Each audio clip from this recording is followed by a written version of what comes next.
Test Diane, est-ce que tu m'entends dans la salle? Test, 1, 2, test. Est-ce que c'est plus clair ou est-ce que c'est toujours très bas? Les microphones en face de toi, si jamais tu veux me répondre. 1, 2, test, test, test. Diane. Allô, allô, ça. Test, test, test, test, test. 1, 2, 1, 2, 1, 2. Test, test. Test 1, 2, 1, 2, 1, 2, test, test, test. Test, test, 1, 2, 1, 2, 1, 2, test, test. Test, test, test, 1, 2, 1, 2, 1, 2, test, test.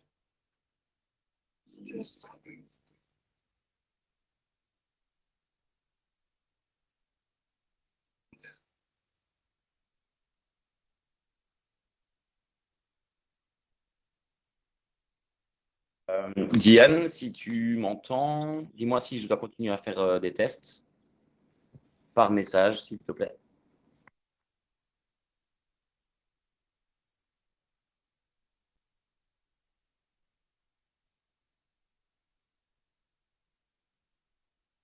Test, test, test, 1, 2, 1, 2.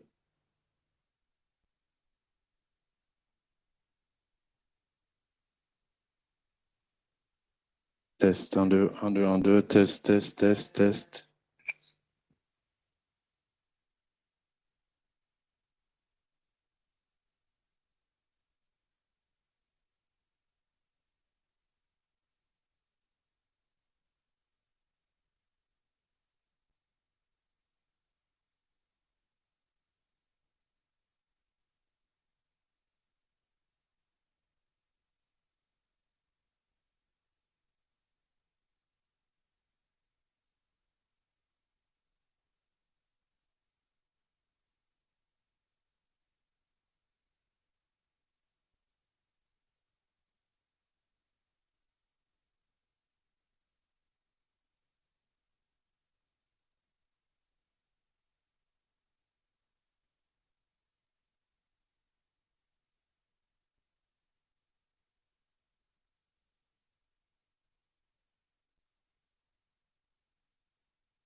Test, test, 1, 2, 1, 2, test, test, test, 1, 2, 1, 2, 1, 2, mic check, 1, 2. Test, test, 1, 2, 1, 2, mic check, 1, 2, check, check. Ok, Xavier, test. Test, test, 1, Est-ce 2, que tu 1, 2, m'entends, 1, 2, Xavier? mic check. Allô, allô, 1, 2, test. Test, test, test. Est-ce que vous m'entendez correctement en salle? Est-ce que c'est plus clair? J'utilise le Est-ce micro. qu'on m'entend plus Pas fort? le son qui vient de l'extérieur.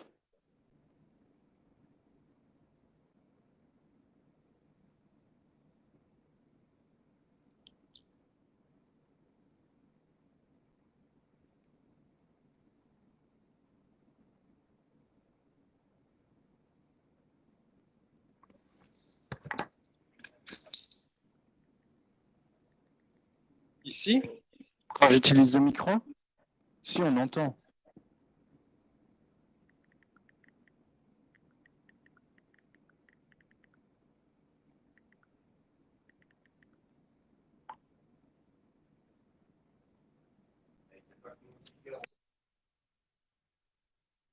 Ils ont réglé l'offre.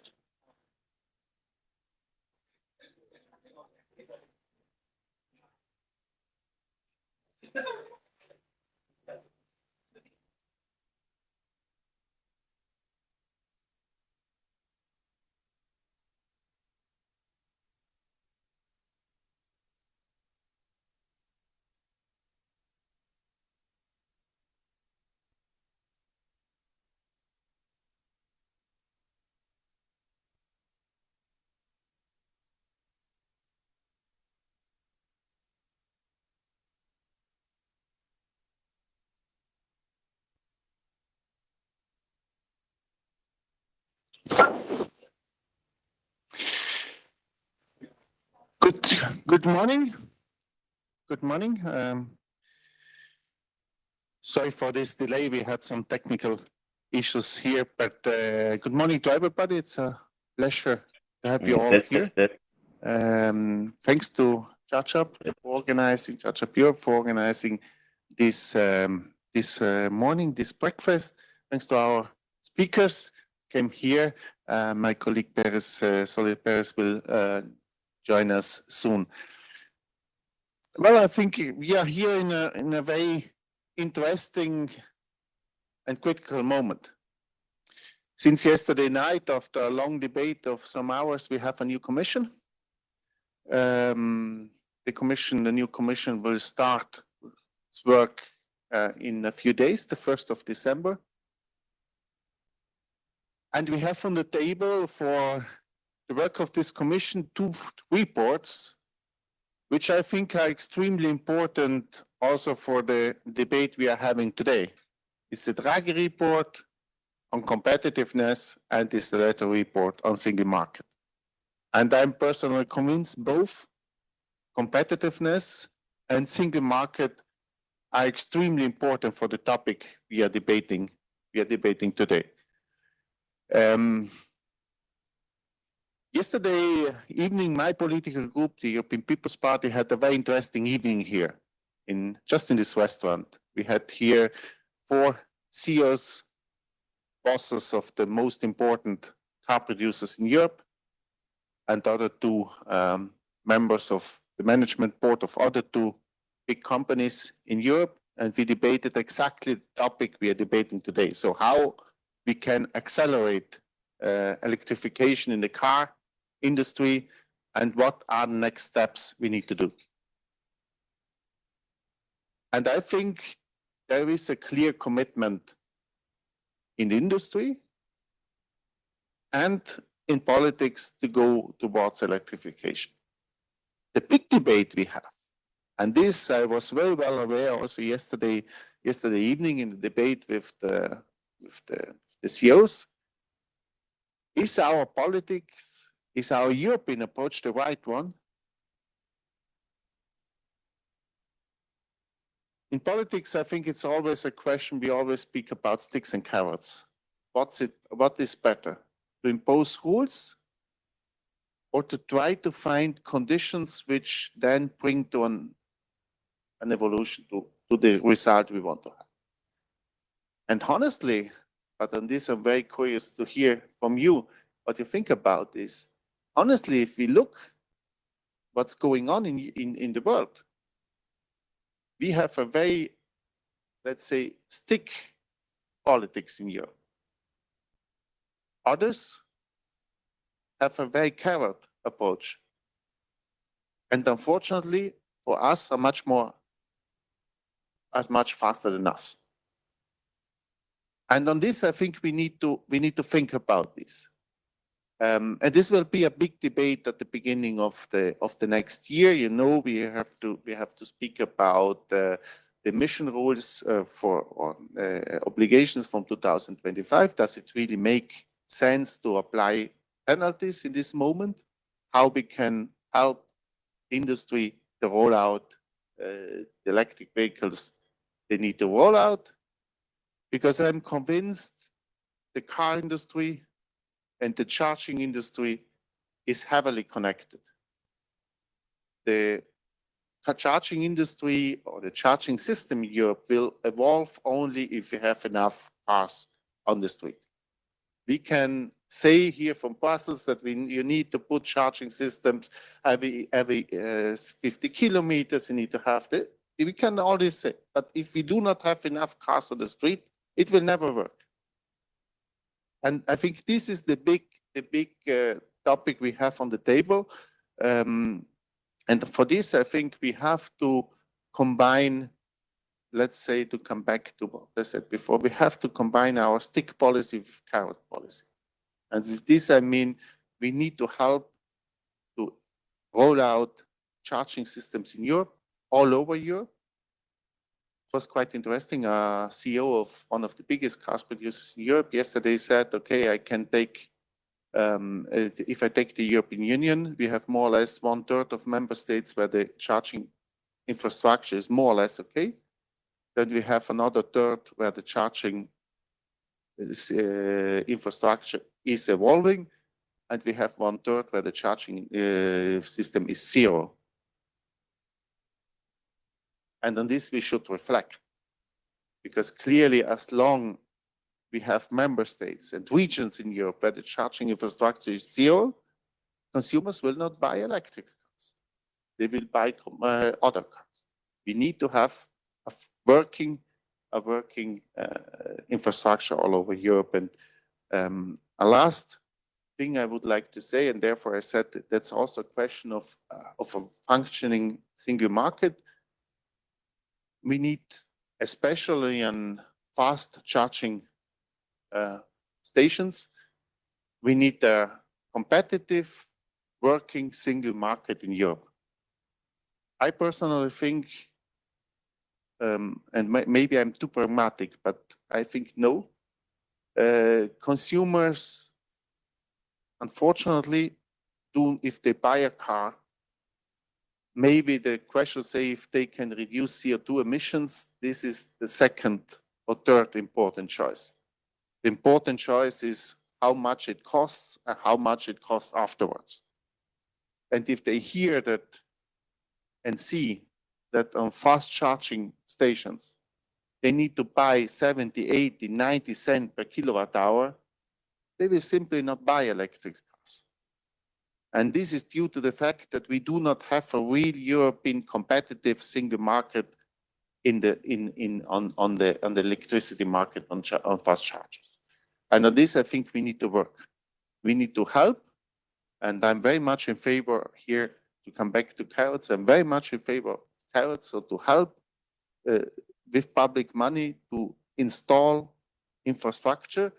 But then we need also to guarantee that the prices at these charging systems are affordable, are at the competitive, at least with, or more or less at the same level than the cost of a combustion engine. So a lot to do. I think this, we are at the beginning of a term here in the European Parliament. I think the next 5 years will be decisive for the industry, for us in Europe and all over the world. And therefore, I think we should really start the right way, and we should really invest in this, on this topic. And therefore, thank you very much again for being here. Thank you very much for organizing it. And I would like to hand over to our speakers. Thank you very much. Thanks a lot, MEP Dorfmann. Thanks a lot for hosting us. Welcome, everybody. Thanks, of course, to the speakers. I'm glad you all made it through the snow, the cold, all of the hazards of Brussels. So thank you for being here. We're going to try to reward you with Lego sets and free croissant and hopefully good discussions. We're going to do this in 4 stages today. We want to be sharing with you some results from a independent research that we commission on macroeconomic data of EV charging. Then we want to be, of course, turning to the panel with the speakers. We'll have a Q&A, so you can already start thinking about the questions you'll have for our speakers. And if time allows and technology is collaborative, which is always a big if, we'll have a rapid fire Q&A with a quiz. Okay? If we can pull up the slides, we're going to start by sharing some data with you. So I'm about to unleash a deluge of data, right, on this bright morning in Brussels. Before we do that, and before I inflict that amount of pain on you, I'm going to explain why we chose to do it that way, right? So a few weeks ago, I was preparing for an event also in the EP, actually, and I was talking to this person, and he trains executives for public speaking, et cetera, et cetera. And so I was walking him through the presentation, and his feedback was, why do you want to share data? No one listens to data. That has no traction whatsoever. Nobody believes in data anymore. I felt that was the most depressing thing I had heard in a year. That was, of course, before the US elections, right? And I was thinking, why? I mean, if we're going to refuse the power of data, of evidence, of having a fact-based discussion. I just don't know how we're going to be making the big climate and economic decision that we're supposed to be making for Europe, right? So as we go through, that large amount of data, please keep in mind that this is coming from a place of faith in our human ability to process data and make informed decisions based on that data, okay? Now we're going to get into that. I want to first address some of the things I've been hearing in Brussels in the past few weeks that have been extremely puzzling to me. I've heard things like, well, e-mobility is a bubble, it's had its moment and it's about to die. It's not really a thing, right? We're all going to come back to our senses and we are actually all returned to the combustion engine. And I was thinking, am I really living in this world where I'm having those kinds of discussions, right? So if that's where you are at today, I'm going to start by sharing some really, really basic data about the market. And for those who are not hardcore green climate activists, green NGOs, that is completely all right, but I don't want you to ignore the signals you're getting from the market, okay? So what is the market saying? Well, the market is looking at, let's say, EV sales, right? By the way, you all have that in the handout that is in front of you, right? EV sales, global EV sales, those numbers come from the International Energy Agency, right? And so you can see the growth, right? We were at around 1 million EVs in 2017, and now a little bit, close to 14 million EVs in 2023, right? So that's one point of data, okay? Want to bring a second data point, which is about market cap, right? And MEP Dorfman, you mentioned the report from Draghi, and he was mentioning, okay, well, we're really struggling with big cap, right, in Europe. So this is market valuation of 3 companies, and the big one that you see here, it's Tesla. By the way, this is before the US elections, right? So that's not artificially inflated by the result that you got there. So Tesla, this is what Tesla stands, close to 80 billion euros, right? Second one, smaller, is BYD. BYD is a Chinese company. They make EVs, okay? They're lower, but they're still well ahead of any other EU car makers. And the smaller one on the right is Volkswagen. Volkswagen is the largest EU car makers. They're around 50 billion, right? Now, what do you think the market is saying in terms of where the future of cars are? Okay, so the first 2 ones are manufacturing only EVs. The last one, which is the largest one in Europe, is a legacy car maker who's manufacturing both ICE cars and EVs. What do you think those numbers say about the direction of the market? Okay, and I'm going to be bringing a last data point. This is coming from Bloomberg, which is, again, not necessarily, the kind of organization we associate to, let's say, green or climate activism. So this is a data point that's coming from Bloomberg. In 2023, EV car sales reached $1 trillion. Okay, that was 2023, okay? And you can see what they had to say about that. At the most basic level, if an automaker didn't have a decent EV strategy, they missed out on their share of $1 trillion revenue opportunity over the past decade. So while we're having very interesting discussions in Brussels about whether this is all going too far, too fast, it looks to me like what the data is saying that actually it is really not going fast enough, right? Because if you haven't been at the table of that giant pie that is being built as we speak, then you're probably in trouble, okay? All right, so building on that, we're going to look a little bit at what's happening in Europe, and we're going to start with EVs, right? So EVs, you've been hearing a lot in the past few weeks. 2024 sales of EVs are going down. It's not a good year. This is not good at all. That is true to some extent. It is slowing down. It's still positive, by the way. And if you remove Germany, it's actually growing by a pretty good rate of 9%, but fine. It's also important to understand it's not a transformation that's going to be determined by a single digit, a single number in a single year. Okay, there's a much longer horizon, and all of the companies that are sitting on the panel will tell you that they're planning, not year after year, but they have a long-term planning horizon. Okay, so if you have a little bump on the road in a year, of course you have to adjust, but also you have to keep in mind what is happening for the future and look at the longer-term trend. Okay, so in the upper half of the graphic that we shared with you, this is, again, coming from research that we got from P3. You're seeing EV registrations, okay? So year after year in Europe. And so you can see around 2035 will be over 17 million units in Europe. And in the lower half, what you are seeing is the share of EVs in the total stock of cars in Europe. Right, so it's still small today, right? And then it's going to reach about 20% of the total stock in 2030 and almost half of the total stock of cars in the EU by 2035, okay? And so then again, we wanted to give you a sense of that the demand is there, that the horizon, and the planning that has to be done around those long-term trends that are not going to go away anytime soon. Okay, if you're still with me, we're going to go with some harder macroeconomic data. We just want to be looking at the value in the EV charging sector. Okay, and as you very rightly said, MEP Dorfman, the car is a big component, an important component, but the big change between, let's say the old world and the new world that we're building with e-mobility is that car is only one component of that world, right?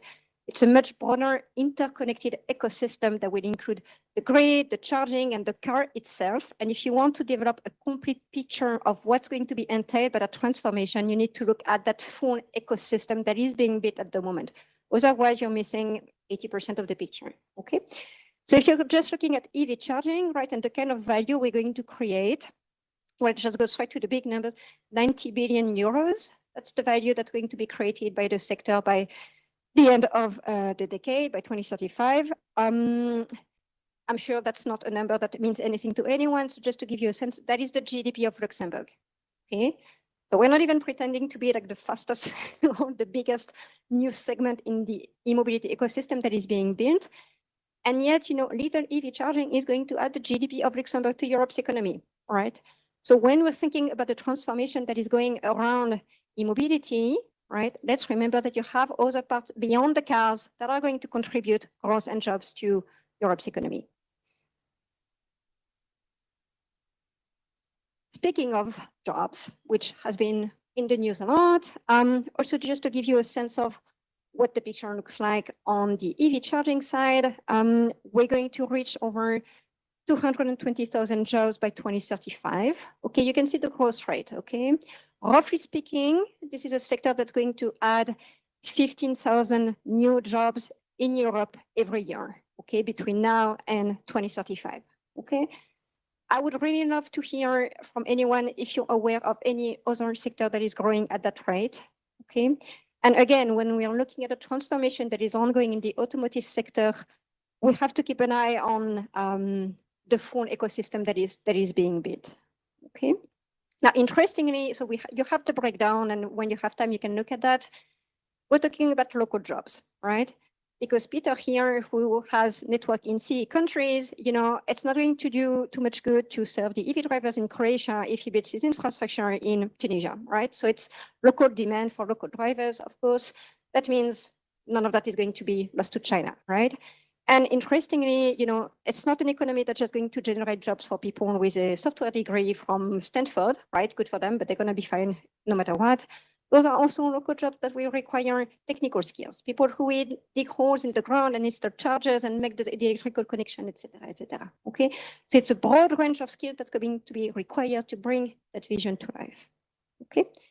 And the last one I want to be addressing on the number of chargers, right? Because that's coming a lot in all of the discussion that we're having, then that is okay. And like MEP Dorfman, what we hear a lot is, okay, there's not enough EV charging that is blocking EV sales. You are the reason why EV sales in Europe cannot go up, which is interesting because actually all sales of cars are going down, not just the sales of EVs, but that's okay. All right, I'm going to be sharing a few data points again in that belief that we can all make informed decisions based on data. 26 out of 27 member states today meet their public charging infrastructure target. Now, we, EV charging sector, did not make those targets. EU policymakers made those targets, okay? Now, 26 out of 27 member states are meeting their targets today, okay? So when I'm hearing there's not enough EV charging infrastructure, I'm happy to accept that, but based according to what benchmark, okay? What is exactly the bar to meet here if when 26 out of 27 member states meet targets that we have not defined, that you have defined for us, then what is the bar to meet, right? Okay. So roughly speaking, what we're looking at, so we're across Europe now, you have around 10 million points, right? Charging points, okay? That's going to grow to around 40 million points by the end of the decade. So multiply that by 4, right? This is both public and private, if you have any questions. And we're going to be around 64 million points by 2035. Does anybody have in mind how many citizens are in the EU today? No? Okay, so just to have a sense of comparison, it's 450 million, right? 450 million inhabitants in Europe, EU citizens, to 64 million charging points for 450 million EU citizens, right? Including many who are not of driving age. Okay, I'm going to stop with the numbers and the graphs and all the pain that is associated to that and turn to the panelist.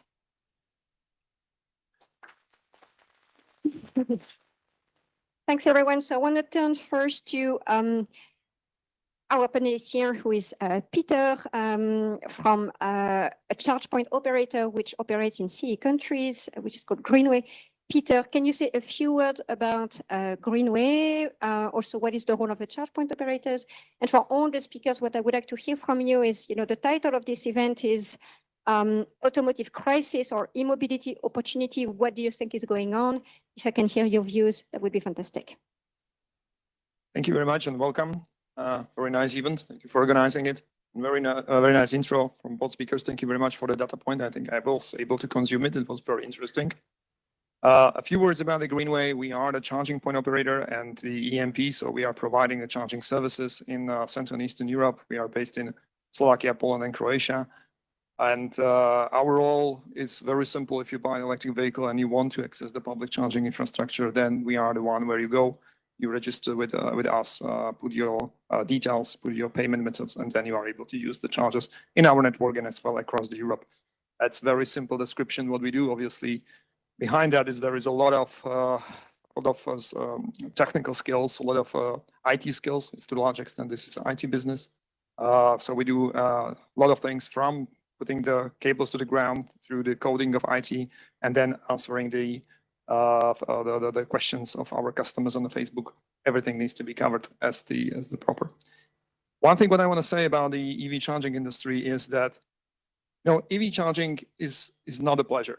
It's not something which you want to do. It's not something when you go to the holiday, you are dreaming about how I'm going to charge on the way. The best thing what we can do is not to be seen, not to be a problem. We are here not to be a bottleneck. That's the main thing what we need to do. And we know it from the very beginning. When I set up the company, I know only one thing. I'm not going to dream about any kind of a being known and being star. I know that I don't want to be a bottleneck. And that's my way how I can support the rollout of the EV charging or EV electric vehicles. That's the role of our industry. So we need to have a look if we are a bottleneck or if we are not a bottleneck. There was a very often said, and today in the morning as well, that there are countries where they are not charging. It's not possible to charge. Yes, if you look on from the perspective of the number of chargers per capita, for example, or for the size of the country, there are some numbers. But I think the relevant numbers are a little bit different. Relevant numbers are what is the number of electric vehicles per one public and let's say DC, so it's a fast charging because that's important for the charging in the country. So how many vehicles needs to be served by one charging point? And I will give you the numbers. I have here in Belgium 65, Germany 62, in France 42. That would be probably the countries you will say that there is public infrastructure. I'll tell you the numbers for countries on the other side of the spectrum. You would say that there is no public infrastructure. Poland 20, Croatia 12, Slovakia 11. What does it mean? It means that if you own an electric vehicle in these countries, most probably you will never ever have a problem with the charging. Yes, a few years ago, there was not achieved a kind of a geographical density. So you may have a blind spot where you would travel and you will not find a charger. This is not the case anymore. Even with this number, even with this development of electric vehicle market, there are no geographical blind spots. So you will find the chargers. And it means that in these countries, most probably you will have never problem with the waiting in front of the chargers because there is abundance of the charging infrastructure. So we need to take the numbers right, and so that's very important message. And honestly, I'm a little bit unhappy with the situation that the two main sectors which needs to drive electrification of the transport, which is automotive and EV charging, are in the past few years fighting against each other and blaming each other. I think we need to stop it. We need to be very careful about what we are talking, because we are spreading not very good narrative about electric vehicles, and the good and the bad narrative is very hard to change, as we know. That would be my first take.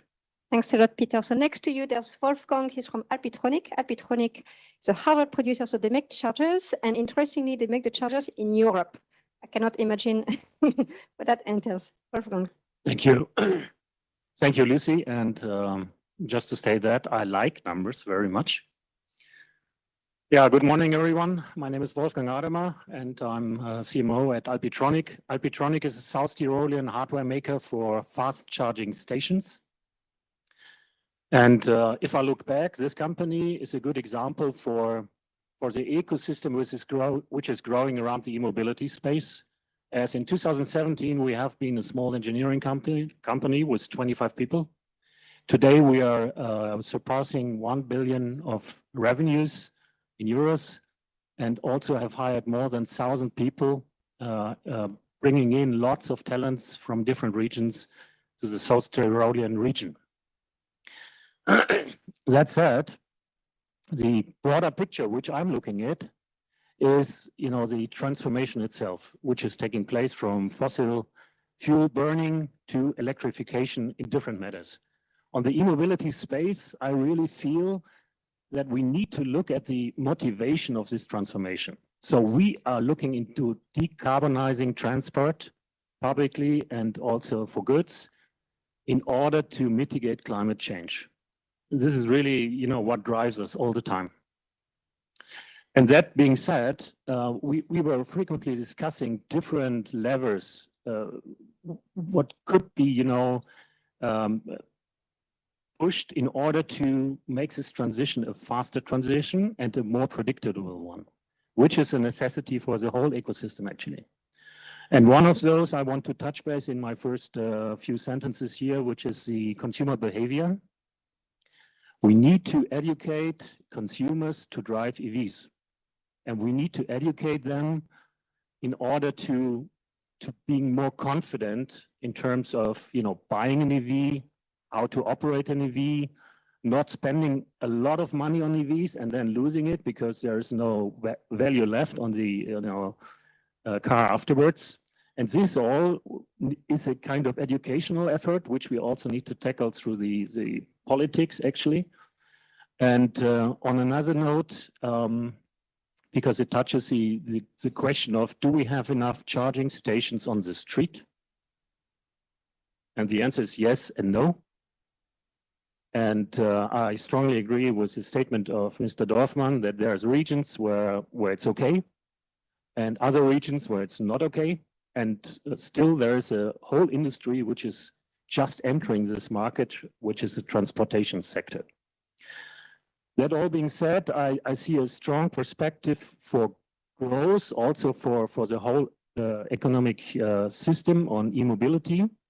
But what we really need is predictability.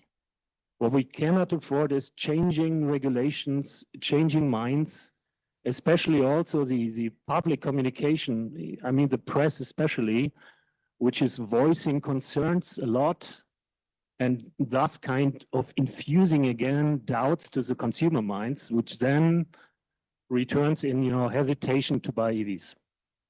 So that's the broader picture from our point of view. And with that, I hand over to the next speaker, I guess.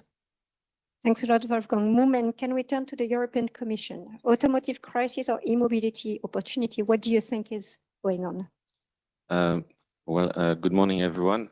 The first thing I want to say is to really echo what has been said here. I think the communication and the mixed signals are not good at all. And I think it should be very clear that the transport sector has only one way to grow, and its license to grow is to become sustainable and smart. And actually digitization, which maybe we speak a bit later, is also part of a solution towards this sustainability also when it gets to consumer facilitation and the experience. So in the European Green Deal, it was clearly said that the transport sector needs to decarbonize by 90% by 2050. And in order to reach that, it's been derived per different modes of transport. And of course, the elephant in the room here is the whole discussion about the CO2 performance standards for cars. And from 2035, all the newly registered cars will have to be zero emission. And so, of course, it's a great challenge for the automotive sector, but it's not something that is out of the blue today. And also different car manufacturers are either ready or not ready. We tend to hear the ones who are not ready or a bit lagging behind.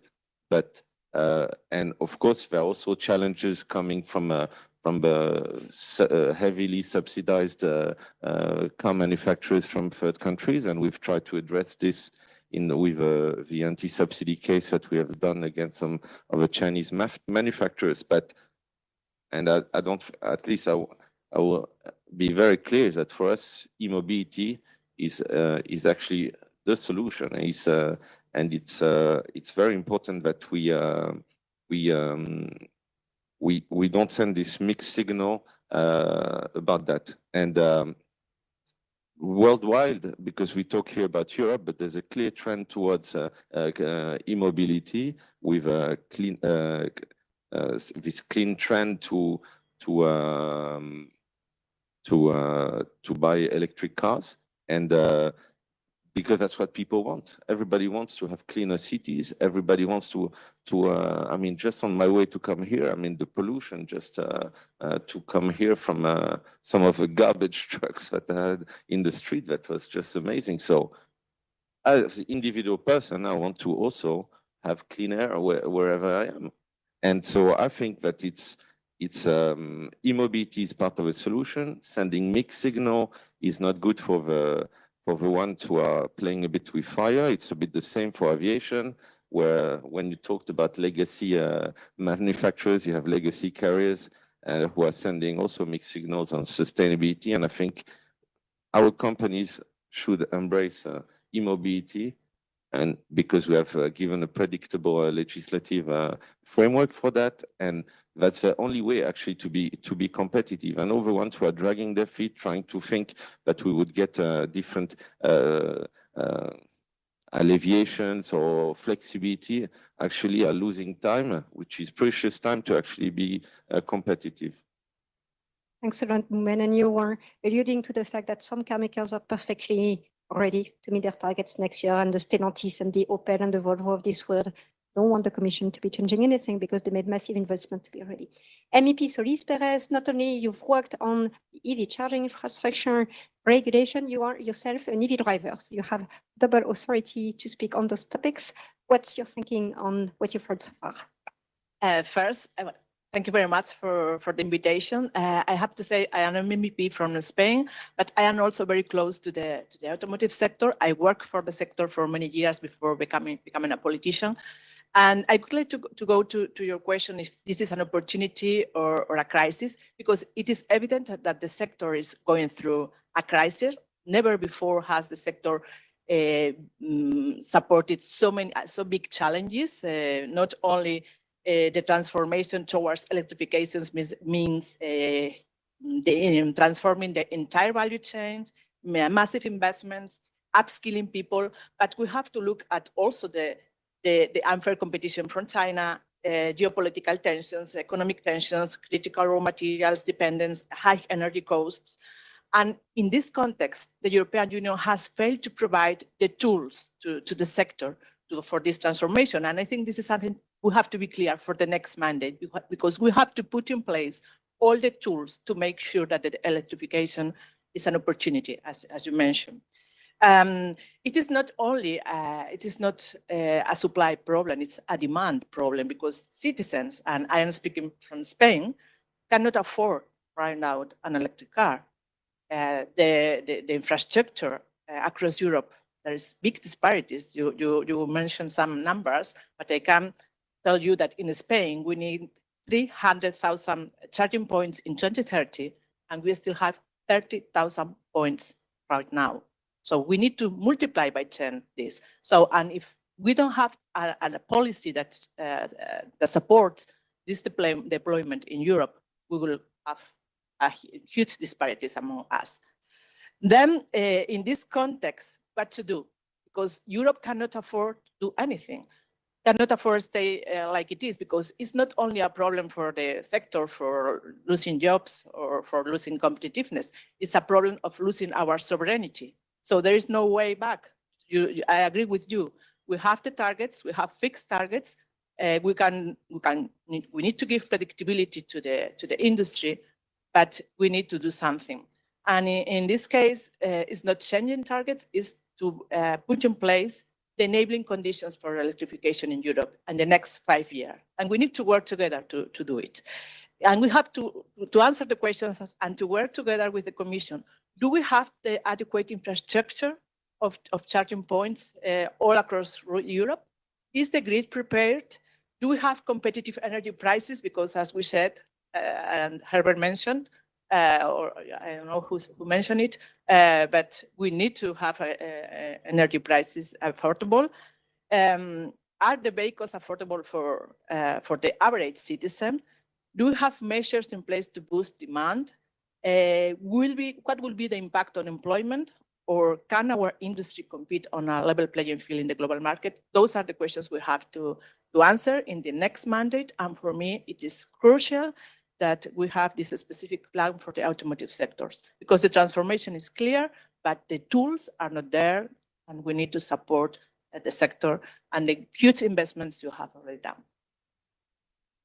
Much MEP Solis Perez. Moomen, can I return to you?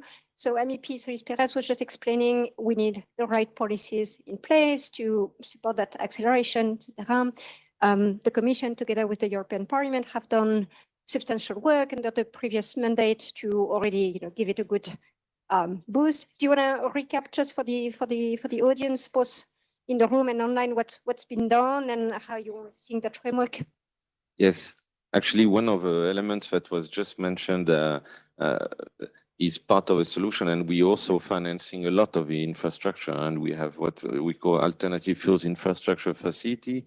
We had just like now a call that my team has been evaluating, and then there are plenty of projects. So yes, you say 30,000, you need 300,000, but we still have time to get there. And our reading is that actually we okay for the immediate targets that what we have now. And so, of course, I'm not going to go back on the 2035. I think it's an irreversible path. It's what all the commissioners that were in the hearings have said, and that's basically what the the next commission is going to be voted on with that pledge. So I think that's on the CO2. I think that's basically the debate.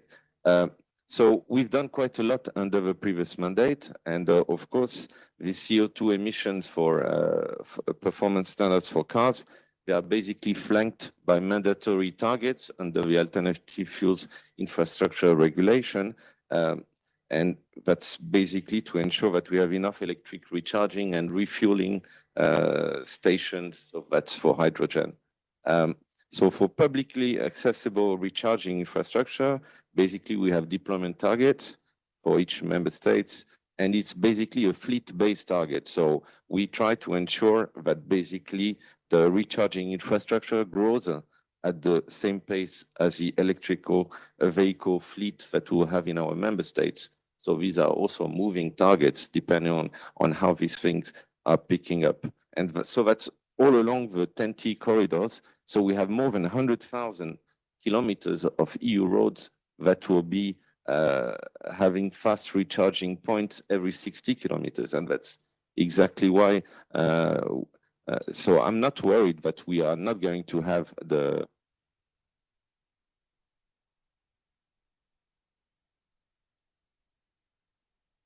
Yeah, without power. Now, that's a fault of the grid. So for my friend from DG Enerva. So I think the affair is not only limited to targets, and we want to ensure that we have full technical interoperability across the EU, while also ensuring price transparency. And I echo what MEP Dorfman has said about the price, which I think is outrageous. I mean, compared to what it should be, I think the price needs to decrease for consumers also to get there. So I think we want to have to ensure transparency. We want to ease payment options, and that's actually coming now from some delegated and implementing acts for our regulation.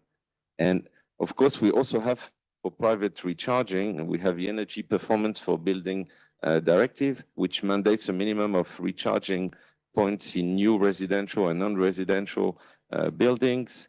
And so that's also part of things that we have done, not only for public infrastructure, but also for the private one. And so I think the only way that this transition can work is if we have both this private and publicly accessible recharging infrastructure that is developed.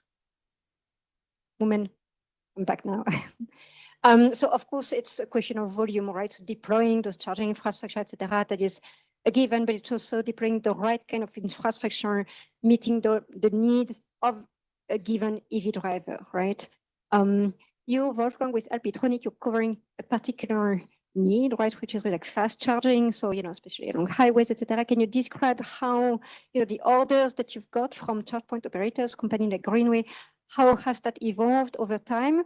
How do you meet that demand? Can you give us a snapshot as to, how Alpitronic has been facing all of that? Yeah, thank you.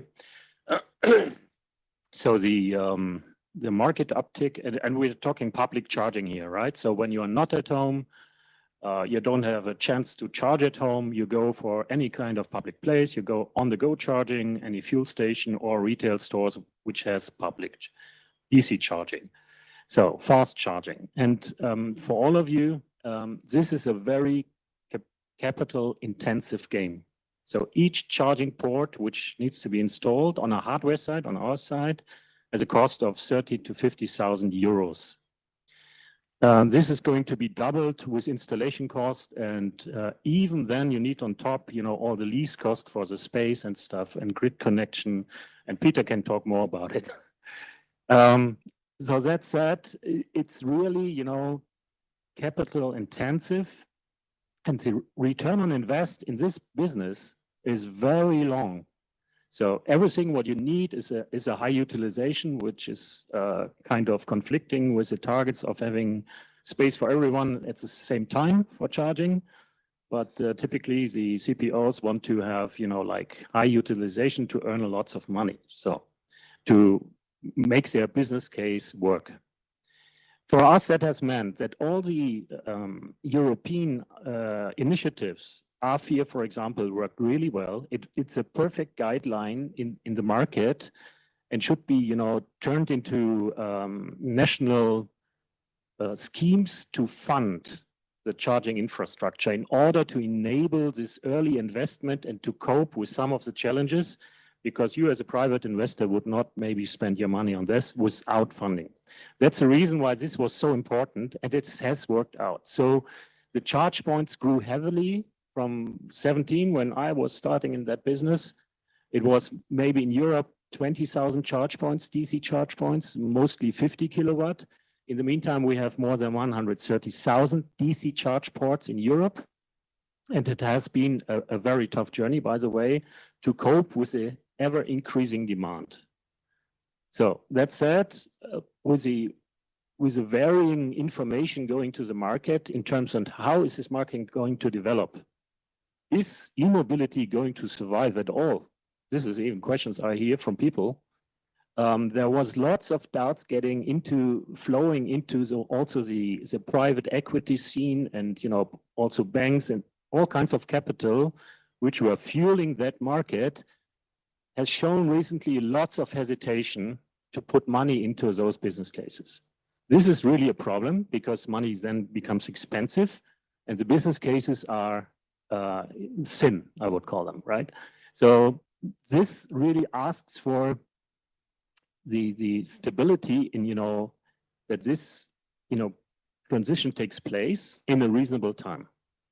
And we are faced with a situation that we have exaggerated demand in 2023 and still this year.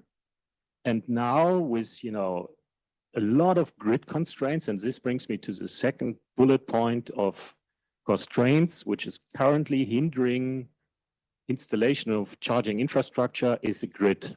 The grid has become a problem. It was foreseeable. Maybe it was not foreseeable in that broad sense, but all the important and also early adopter nations like the Netherlands have really struggled to get additional grid connections to install further charging infrastructure. This is an issue and needs to be solved, needs to be addressed. I don't have the solution with me, so but this should be one of the focus points, definitely. And let me add to that, these times, if you have a very fast-growing dynamic business, all kinds of hiccups cause tremendous results in terms of changing speed, ramping a production up to 5 times more than 200% growth, and then reduce it by 300%. It's really a challenge to cope with in a hardware production. Software might be easier, but it's definitely a challenge today. Thank you. Yeah, handing over to Peter, I guess, right? Yeah. Peter, so we just heard Wolfgang explaining that EV charging is a very capex intensive business, and then you have a year like 2024 where EV sales are slowing down. How do you navigate that as a CEO, right? So you're in charge of making those decisions of, how many charging points I'm going to deploy, etc., especially in CEE countries. How does that decision making come about for you? First of all, I really would like to reiterate one simple message. At this very moment, the EV charging infrastructure is not a bottleneck. We are doing our job. I can tell you this is really not the case. We may have a gloomy prediction about 2030 and 2035, how many hundreds of thousands of chargers we need to build. I'm absolutely convinced that the industry, EV charging industry, is able to deliver under the 2 conditions. The first was stability, mentioned many times here. And the second is the reorganization of the energy system and the grid connection, especially. There are two key bottlenecks. All other things can be solved. You're pretty right. With unpredictability, it's a big problem because it influences our decisions about not about only the size of the capex spending, but as well about the size of the team, how big we need to invest into the future capabilities to deploy the charging, how quickly we can deploy.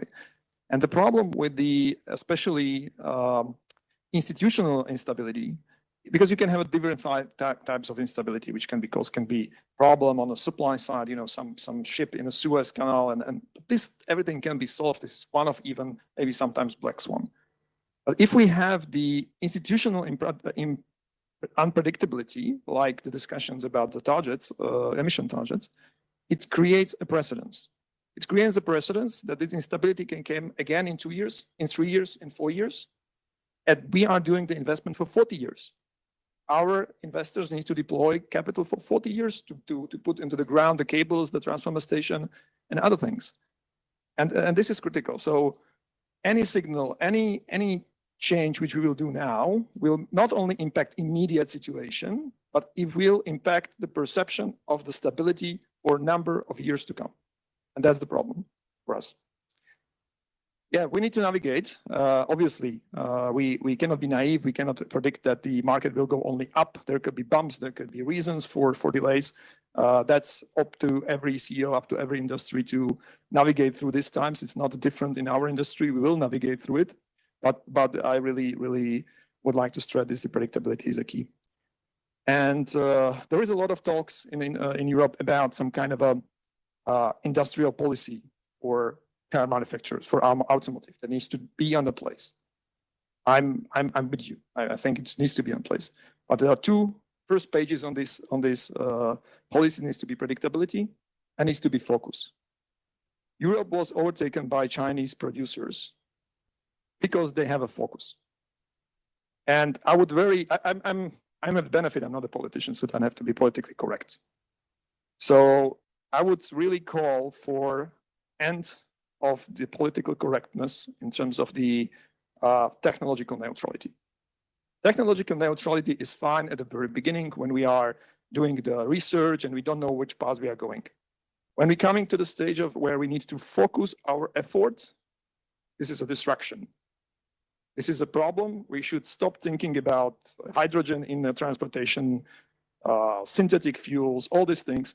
It's every reasonable scientist, every reasonable mathematician will tell you that it doesn't work. We shouldn't be afraid not to be not politically correct.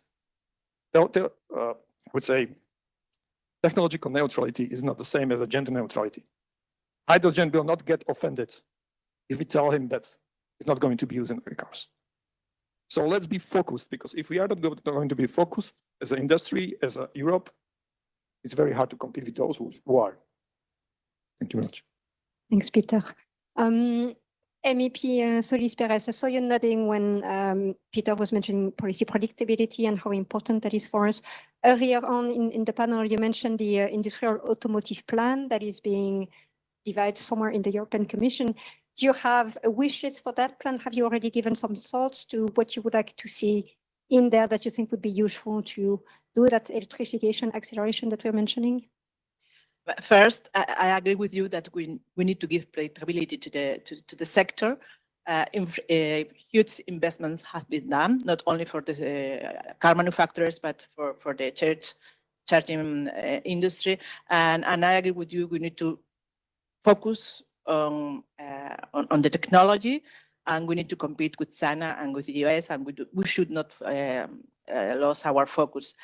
Having said that, we need to put in place in Europe the tools. And I want to talk as a citizen, and I want to give you my experience, because I have many debates like this with you, with the sector, and I'm not so, I want to put me on the place of a citizen. And when I drive in my electric car, and I can promise you that there are few MEPs driving an electric car, this is the first point, I don't have any problem traveling from Brussels to France, through France, but when I came to Spain, then my problems start. And we didn't discuss here, for example, the deployment of the infrastructure in the rural areas. This is a case we have in Spain. Spain is a huge, big country where we have a lot of rural areas, but we don't have infrastructure because there is not a business case there. So we need to have policies which support those areas. And if not, we will never reach the electrification targets. This is something that, sorry, but we need to give a solution. And I was working in the AFIR regulation. So the AFIR regulation, it is a good starting point. It's the first time we need binding targets for the member states. But if they don't comply, what happens? Nothing. Nothing. No, if they don't comply with the targets, there are fines for the automotive sector, but there are not fines for the member states which don't comply. So we need to do something in order to, if we want to reach the targets. And this is the type of things I want to put on the table when we, and I want to respond to your question, when we see this automotive plan and the industrial plan, the commissioner has to put in place in the first 100 days. So there are many topics. We have to move on the direction of e-mobility. There is no way back for Europe, but we need to be pragmatic. So this is and I have a bad experience. Rural areas, also payment feasibility is terrible, at least in Spain. And if we don't improve that type of things, we will not sell electric cars in Europe. Sorry. But that's okay. Thanks, MEP Solis. I actually want to stay with the point that you made, right? Like, how do we make that better? Okay. So I have two questions for Wolfgang and Peter, and then I'll turn to the room for your questions. So start thinking about what you would like to ask to the panelists.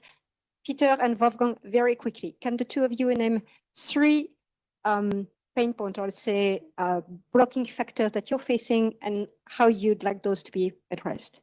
Very quickly. Wolfgang, I see you already have the mic, so shoot.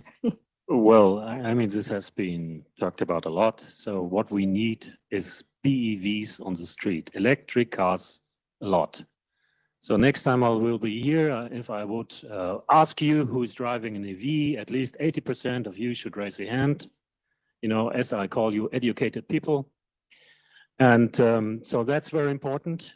On the grid connection, I think we have a big challenge which really needs to be addressed, as we have a very fragmented market on the grid side.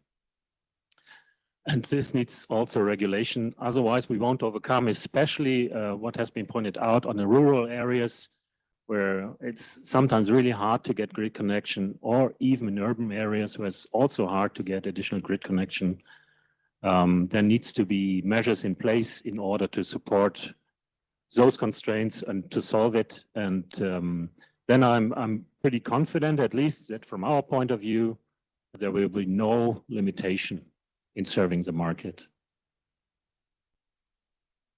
I would probably repeat the things which was said, maybe only adding to the grid. The fragmentation of the regulation in Europe is a huge problem. Historically, the regulation of the energy market was left to the member states. It was not put into the Brussels level. And I think we somehow need to change it because we need alignment, and we need to have the DSO which are somehow following certain rules, which is a cross-European. Otherwise, it's very hard to meet the cross-European targets, because we do not have a cross-European regulation on a grid. So that would be probably one solution, in my view, how to do it. And as well about the sharing the best practices. You have the DSOs which are relatively big, but you have a number of DSOs which are tiny, small companies owned by the cities. And they very hard have the capacities to really come with the changes, systematic changes in the processes, because it's mostly about the processes. In terms of the grid, we do not have to reinvent anything. It's not about the big science. It's about the process. It's about the management. That's it. And deployment of the capital. Although I would even say that this is the less of the problem, because it's a very stable business. If you ask if the private market is willing to finance the extension of the grid, electrical grid, probably the answer will be yes, because it's very stable. It brings good results. So maybe there's some support here and there. So that would be my recommendation. The grid and more cars. We need more customers. I think the EV charging industry is really matured, is able to deliver. We just need to make sure that we have customers, and I promise that we will not be a roadblock. Moomin wants to come in. Come in, Moomin. Yes, I wanted to clarify a few things, because my neighbor said that there would be no consequences for member states not to implement. Actually, implementation is key. And now we are in a dialogue with member states to see how they're going to implement nationally the targets. So by the end of this year, by the end of next month, they need to send us a draft national plan. And we're going to have 6 months to assess them and to tell them what we think are they on track? And so far they're on track, at least for the beginning. What we need to ensure is that we closely monitor how they implement this. But if we are not satisfied next year with so first we're going to be in a dialogue with them and to assess how they're going to implement the targets. And if we make recommendations on the national plan for them to adjust, because we think that it's not feasible with what they propose to actually meet their targets, afterwards we can infringe them. Yeah. So, and we will. But we are in a stage where we want to accompany them in the first place to deliver, because it has to be a joint work with them. And the issue of fines was actually discussed. We wanted that in the first place to do it, but it's illegal. It's not for us to impose fines. For us, it's to do an infringement case, and then it's for the European Court of Justice to issue fines for the member state that would not deliver, and so that will be later down the road, but it's clearly an option. And the other point I wanted to echo a bit is on the whole issue of the grid, because I think the issue will not be that member states are not going to meet the infrastructure recharging targets. It's all about the availability of the grid. we need to prioritize also transport sector vis-à-vis other sectors. Also, or at least that transport is not at the bottom of the queue compared to some other sectors to benefit from access to the grid. And so we need to really work in tandem with the electricity sector to basically deliver together. Commissioner Jorgensen will be tasked to do an electrification action plan. And I think that will be very important, what will be put there to try to address this grid issue. Commissioner Tzitzikostas, in my case, will be doing the industrial plan for action plan for the automotive sector that many here are talking about. So I will make sure, since it will be falling under him, that actually we do also our part of to have the sector to make it. Thanks so much, Momen. Okay, I'm going to start walking among you to see if anyone has a question for any of our speakers. Question here, question here. Thanks. Chris Aaron, Secretary General of the E-Mobility Association, AVER. Firstly, encouraging message from this debate. The transition is inevitable, stability is necessary, but we need to focus on the enabling conditions. That's a really clear message and a necessary one, I think, because this is a race we're in. China is ahead. We can only run faster. We can't slow down and get the better trainers, the better supplements to compete. Very quickly as well, we've mentioned all of the industries depending on predictability, like the charging industry. Just to say, there's a load of other industries too in the ecosystem. There's the digital side of things. Crucially, there's the batteries as well. Some of these jobs we will deliver in Europe. Some are still in question, especially on the battery side of things. Reading a lot with concern what's happening with Northvolt in Sweden. And what worries me is that companies are struggling to get finance because there's not faith in the certainty that we have in Europe for electrification and the direction of travel, which I guess is all of our responsibility to get right. So we do have all of these jobs coming. So then a question for the panel, as well as what we've mentioned, I see as well that some of these problems get exploded in the media. So there are legitimate problems, as you've mentioned, MEP Solis, with charging in rural areas. But there are sort of media forces out there which explode these into much bigger problems than they are, which is very confusing for the citizens too. So how can we ensure that the citizens get reliable information about what these problems are and not misinformation about them being much bigger than they are too?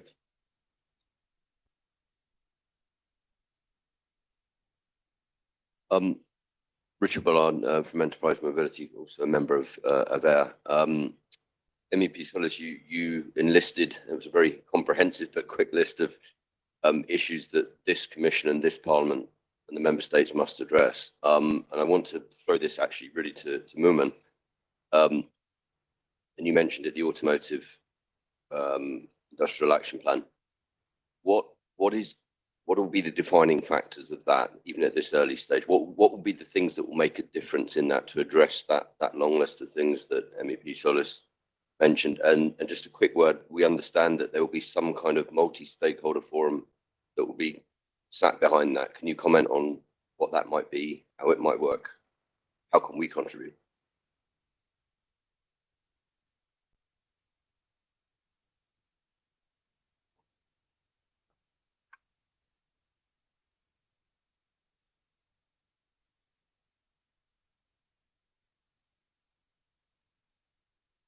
One more question, and then we go to the panel for answers. Thank you very much. So I'm Matthew from PowerDot. I'm the general manager for France and Belgium. PowerDot is the third largest CPO in Europe, fast charging. So Wolfgang, you mentioned that one of the key enablers is to have BEVs on the road, and you mentioned BEV specifically, so maybe you on purpose excluded plug-in hybrid vehicles. And I agree with you that this exclusion is relevant. And when I was flipping through the chart in these pages, you can see that the share of plug-in hybrid vehicles shrinks to practically nothing within the next 10 years.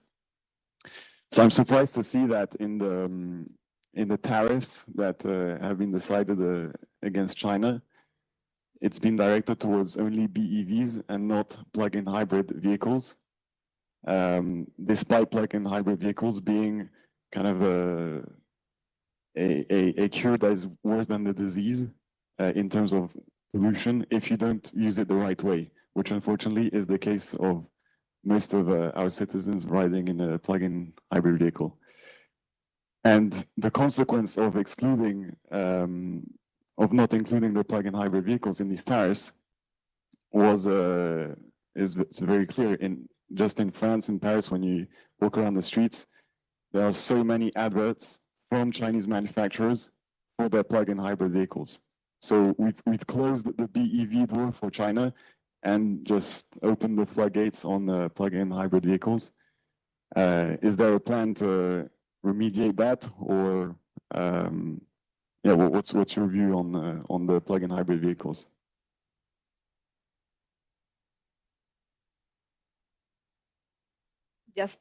Just very quickly, I would try to respond to some of the questions.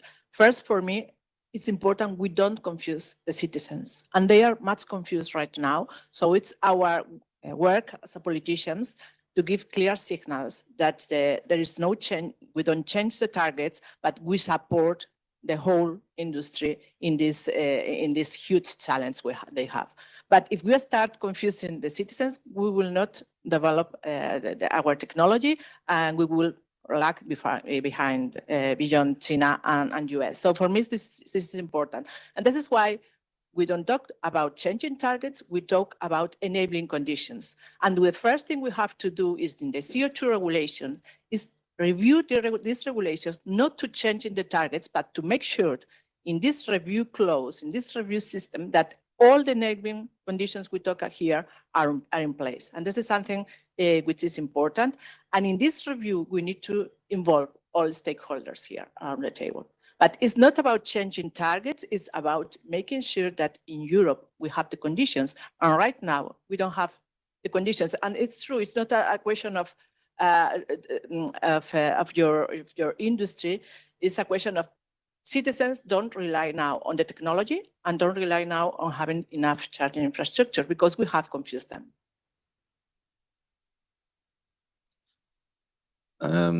I would echo exactly what MEP Solis just said. In our case, at least for, as I said, for us to address the citizens' concern is just to ensure that we implement AFIR and we make sure that there are enough charging stations so that they are not, so they stay comfortable, but they will never miss a recharging opportunity if they need to. And I think that's the whole reassurance work that we will do. And you mentioned the review for CO2, but in our case, by the end of 2026, we need also to do a review of AFIR and see if actually the targets are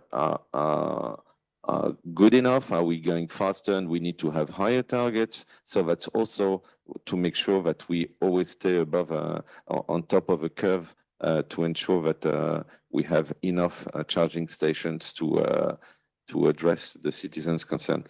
On your question about the industrial action plan for the automotive sector, well, I cannot tell you what it will be in there because we are basically brainstorming now. Of course, anyone you speak to, depending on what they are, they have totally different views about what should be there. The only thing that I can tell you is that it won't do coffee, yeah? But I've been to some ASEA discussions over the last weeks, and any person that is speaking talks about it with different hopes, and so I can tell you that it was going to be a very big challenge for us to draft it because there's no way that we can please everyone in there. Yeah, so I also feel obliged to comment on your question about the exploding media coverage of e-mobility, which is more on the negative sentiment side of things. I don't have an answer to that question, and it really drives me nuts to see that in the press.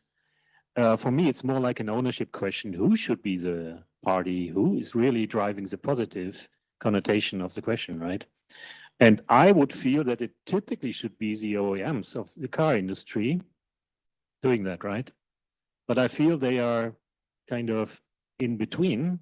They are still selling gasoline cars and fuel cars because they earn lots of money with it. And at the same time, e-mobility. So I see this is a little bit of a difficult situation in terms of what is going to be communicated to the market?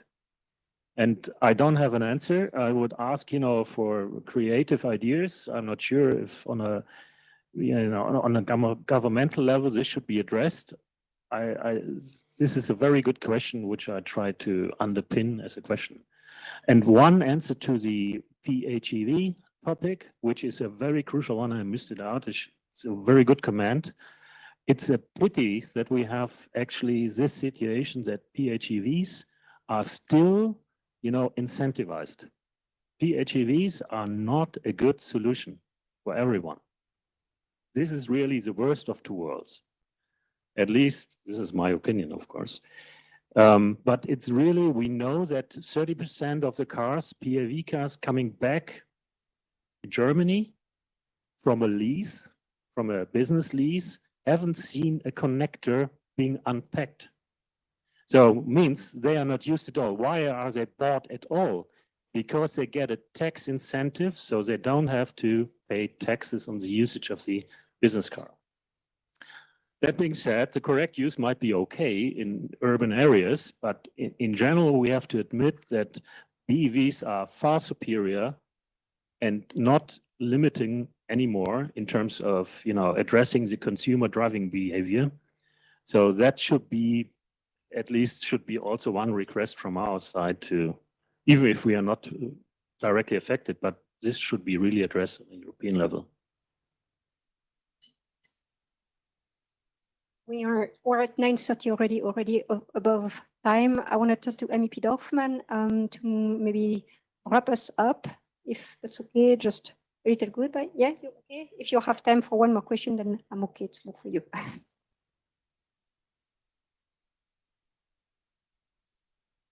Hello, I'm Amit Yudan from Ardan, working on e-mobility and driving since 2010, an electrical car, working with many CEF projects that are co-financed by the Commission, by the CEF program, and AFIF has been very instrumental. And I'm involved in many projects that are deploying really thousands of recharging points with AFIF support. What we hear now for the upcoming Commission, there is discussions that CEF transport will not stay in the current form and that much more allocation will go to national funding based on so-called policy objectives rather than on transport or objectives. So what is the position of the EU Parliament to this direction? And we are fearing that if funding will go on national, then different priorities might be set. AFIF or alternative fuel infrastructure deployments might fall in between the chairs. Already today, in applying for CEF funding, we see that some member states don't sign basically the member state approval because they want to keep their funding for their own railway projects like Rail Baltica or others, and we don't get signatures from member states, although there's allocated budget for that. So we are even more concerned that if in the future, CEF transport will only focus on the large projects, as some discussions are ongoing, there will not be a dedicated facility anymore on the EU, and this has been very instrumental. And many of the national policies and national projects are not suitable for most of the CPOs because the deployments we need are cross-border deployments across member states. And we have seen that with for example, with the resilience funding, each member state took it to different direction, different programs, which was impossible for a CPO that is deploying across Europe to make it. And from the citizen side, you don't care which program it came from. You just want to drive across all of Europe. So what can be done with the new framework that still the AFIF or other instruments will be there? And also, as the grid was mentioned here, how can also the grid be addressed? Because today the grid is falling in between the chairs. AFIF says we have no money for infrastructure, so that's not funded anymore. And DG Move says, well, we have other priorities. Sorry, DG Energy says we have other priorities. We're not funding grid connections for EV. We're focusing on the interconnectors and other sectors.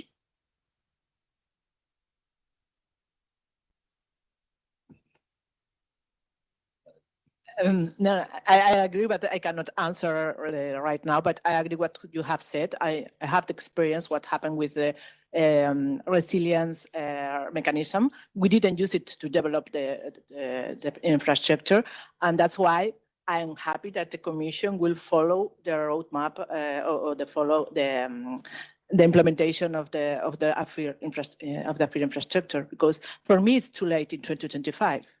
In 2026, we should do it in advance because we are not reaching the targets. But I agree with you, and that's something that we need to address to the next commissioner. For me, it's clear. Okay, we are going to wrap up here. Again, a very big thank you to our speakers, a very big thank you to MEP Dorfmann, who kindly hosted us. Yeah, just 2 words. First of all, thank you very much to you and to our speakers and to my colleague. Well, only 2 things I learned or I understood this morning. The first thing, I'm convinced that the trajectory needs to be clear, and we need to be clear. Because I think part of the problem we have in this moment is a high level of uncertainty at the consumer level. Because in this moment, it's not that, as somebody said, that we are buying or consumers are buying more cars but less electric vehicles. They are buying less cars because they don't know what to do. And this is the real problem. And consumers normally, some consumers need to buy a new car because the old one isn't working anymore. But we are in a situation where cars in Europe become older because people do not buy cars because they don't know what to do. And I think this is a political challenge. We need to be clear. And the trajectory needs to be clear. Will be electric vehicles. And I'm very much convinced what has been said. Here I think also the car industry needs to be clear. If I see from time to time from important people in the car industry say, maybe we are thinking about hydrogen. Hydrogen has an efficiency of 30% compared to 85 of an electric vehicle. It's completely crazy for transport. Doesn't make any sense. And so we need to be clear in this. The second thing is, let me do it maybe a bit too simple. What's first, the hen or the egg? Because this is the question, what's first? We need first the electric vehicles or we need first the charging infrastructure? Because without charging infrastructure, we will not have electric vehicles, but without electric vehicles, we will not have charging infrastructure. So I think we need a bit both at the same moment. And we need to work in this direction to have both in the same moment.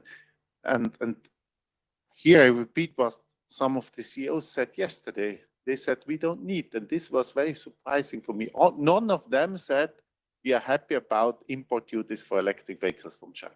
None of them. All of them said, no, we don't need this. We feel ready to compete with Chinese cars.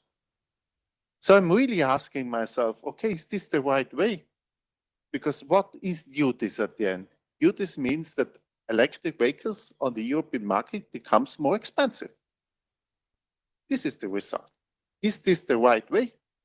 If this car industry says, no, we don't need this, because they are convinced that they have today cars which can compete and which are the better cars than the Chinese ones. And this thing, I think, is fundamental. The consumer needs to know, as my colleague said, that electric vehicles are the better choice. Then they will buy. And then we will have a charging infrastructure which is working at the end. So I remain confident.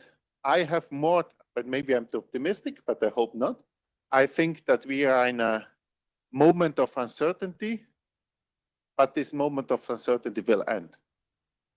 And then we will come to the right path. On this, I'm convinced. I don't think that we are going, that we in Europe, we are the only region in the world of the, let's say, the big economies in the world, which goes a different way than others. And it's quite clear what's going on in China. It's quite clear what's going on in the US, in Canada, in the big, let's say, economies in the world, why Europe should be different. And therefore, I'm convinced we will go the same way. We'll go towards electric vehicles. And I think this was, at least for me and hope for all of you, a very interesting morning. We have to think on the whole system, on cars and on the infrastructure. And if we do this, I'm very much convinced that we will be successful and we will achieve our goals in the East. Thank you very much.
There is still a lot of target. Yes.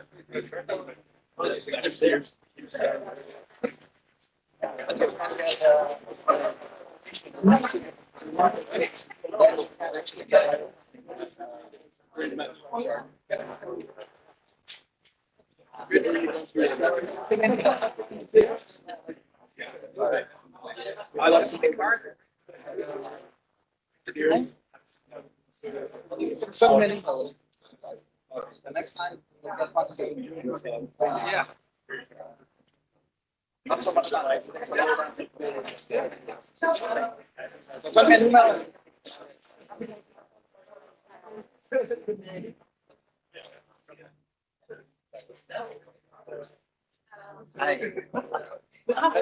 I have to talk to you because you seem very passionate about it.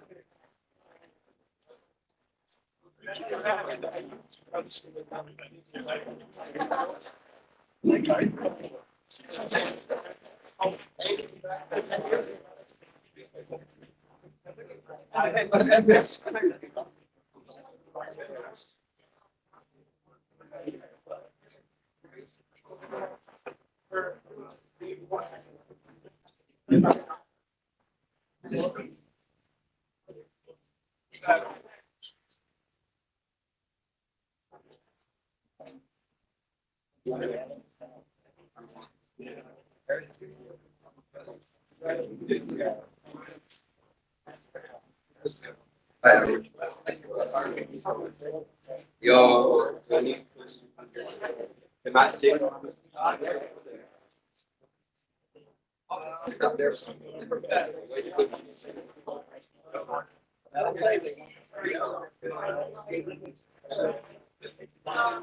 Oh yeah. Yeah.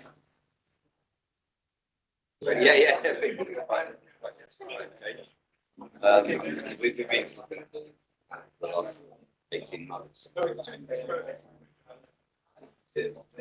Still, yeah. I know how it goes. Yeah, it'd be nice to connect. I've got a member to there as well. That's great. That's great going. And when did you start? 3 months. Okay. That's quite new. That's the product. Yeah. Big fan. See you later.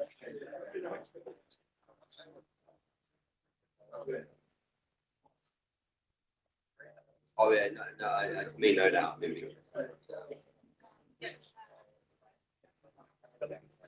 Charging stuff, based, good, reliable.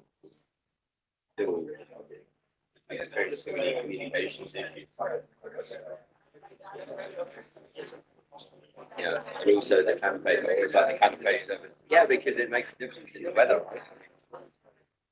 It doesn't. It sounds so simple, but it's like something first, second, third charge. In the car park, there's no number when you have to find it. Yeah.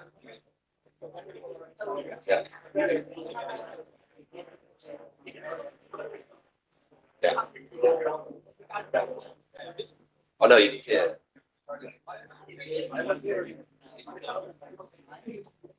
Oh, totally. Oh, yeah, I mean, the good thing is you can actually see. That makes a difference. I don't know what it is about. I think it's